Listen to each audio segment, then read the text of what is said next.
राधे राधे भक्तों। सनातन धर्म में भगवान विष्णु की उपासना और धर्म, दान तथा भक्ति का विशेष महत्व बताया गया है। इन्हीं दिव्य सिद्धांतों को समझाने के लिए पुराणों में वर्णित वैशाख मास को अत्यंत पवित्र और पुण्यदायी माना गया है।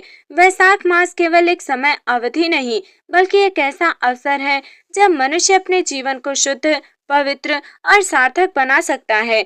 इस मास में किए गए छोटे से छोटे सत्कर्म भी कई गुना फल प्रदान करते हैं। इसलिए ऋषि मुनियों ने इसे धर्म, तप और भक्ति का श्रेष्ठ काल कहा है।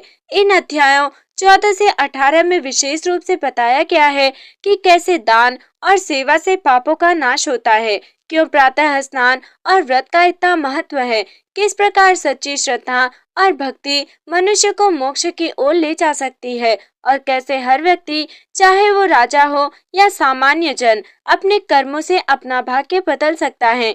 ये कथा केवल धार्मिक अनुष्ठानों का वर्णन नहीं करती, बल्कि जीवन जीने की एक ही सही दिशा भी देती है, जहाँ करुणा, सेवा और ईश्वर भक्ति सबसे ऊपर है। इस पावन कथा को सुनने और समझने से मन में शांति, श्रद्धा और सकारात्मकता का संचार होता है। आइए अब हम आगे बढ़ते हैं और इन दिव्य अध्यायों के गूढ़ अर्थ को समझते हैं। हरिओम तत्सत।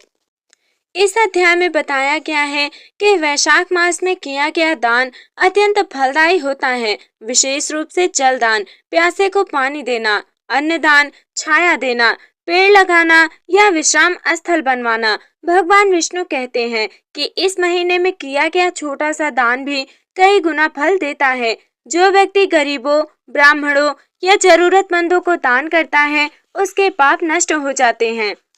इसका ये संदेश है, निस्वार्थ दान करना महापुण्य माना जाता है। अध्याय 15। इस अध्याय में प्रातःकाल स्नान का विशेष महत्व बताया गया है। सूर्योदय से पहले नदी या पवित्र जल में स्नान करना, ओम नमो नारायणाय मंत्र का जाप करना, व्रत रखकर भगवान विष्णु की पूजा करना।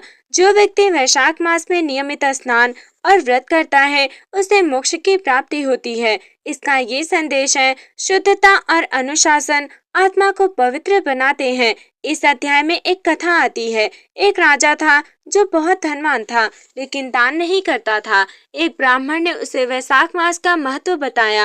राजा ने गरीबों को भोजन कराया, जल के कुंड बनवाए, वृक्ष लगवाए। इसके परिणाम स्वरूप राजा के पाप समाप्त हुए, उसे स्वर्ग की प्राप्ति हुई। इसका ये संदेश है कि धन का सही उपयोग ही सच्चा धर्म है। अध्याय 17 में इस अध्याय में बताया गया है कि वैशाख मास में किए गए पुण्य कर्म पिछले जन्मों के पाप भी मिटा सकते हैं, नरक से मुक्ति दिलाते हैं। भगवान विष्णु कहते हैं कि जो व्यक्ति श्रद्धा से इस मास में व्रत, दान और पूजा करता है, वो कभी दुखी नहीं पाता। इसका ये सच्चा संदेश है कि सच्ची श्रद्धा से जीवन बदल सकता है। और अध्याय 18 है, विष्णु भक्ति का महत्व। यह अध्याय पूरी तरह भगवान विष्णु की भक्ति पर केंद्रित है।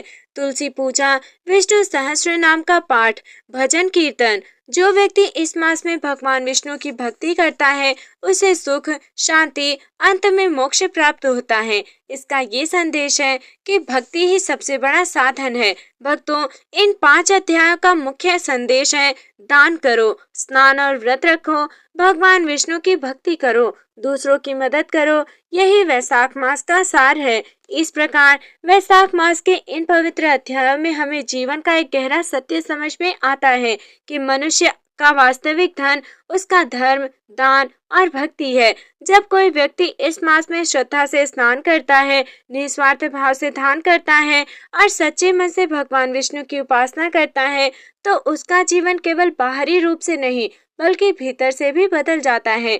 ये कथाएं हमें ज्ञात दिलाती हैं कि छोटा सा सत्कर्म भी अनंत फल दे सकता है। एक बूंद जल भी पुण्य का कारण बन सकती है और सच्ची भक्ति से हर दुख दूर हो जाता है। अंततः वैशाख मास हमें ये सिखाता है कि दूसरों के लिए जीना ही सच्चा धर्म है और भगवान की भक्ति ही जीवन का अंतिम लक्ष्य है। ईश्वर से प्रार्थना है कि हम सभी के हृदय में सेवा, दया और भक्ति का दीप सदा जलता रहे और हम इस पवित्र मास के संदेश को अपने जीवन में उतार सकें। हरिओम तत्सत। राधे राधे। जय श्री कृष्ण। जय श्री हरि।